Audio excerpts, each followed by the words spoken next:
Right now, there are a lot of parallels in my life.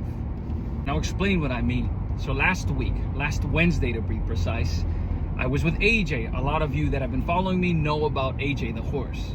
To make a long story short, we were working on a couple of things. I was lunging him, right? So he was going around in this little corral, and I'm trying to get him to work on a couple of things.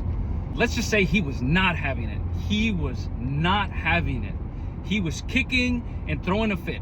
And at one point, he got really close to kicking me in the face. So I kind of backed up, I made sure to give him his space and let him throw his fit. But at the same time, I knew that I couldn't back down. That was a moment where I had to stay there and be present, right? So he knows I'm not backing down. And it was beautiful because he threw his fit. We worked on a couple things. He threw another fit. Then once I gave him his space, I let him calm down. Like a little puppy, he just came right back. And I had a little pep talk with him. And of course, he's not gonna understand every word I'm saying, but I'm sure he felt the energy, right? We had a little pep talk. And I was like, okay, you ready? And we worked on a few more things, and he was a lot calmer.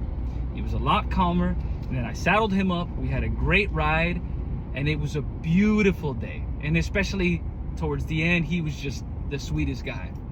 I'm not gonna lie, y'all.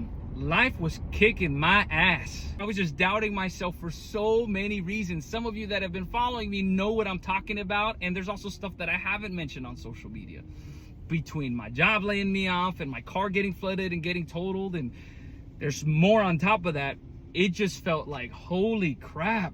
Am I making the right decisions? Am I doing things right? What did I do to deserve this, right? I was tempted to get into a victim mindset, victim mentality.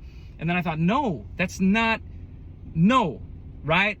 I've been working a lot on my self-concept, on myself, my inner self, working through my insecurities. And I thought, no, I'm not gonna go to that victim mindset. I'm gonna stay here. I'm gonna stay here and do what needs to be done, right? I can't control much outside of myself, so I'm just gonna control how I feel about myself, and I'm gonna keep moving forward. Similar to when AJ almost kicked me multiple times and I stayed in the corral with him.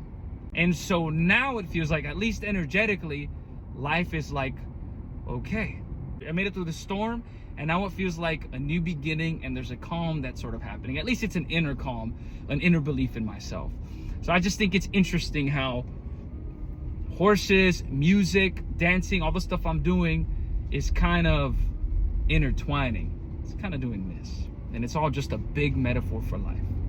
So, yeah, you have my commitment. I'm staying in there. I'm staying in the corral, even if the horse has a fit. So, keep going.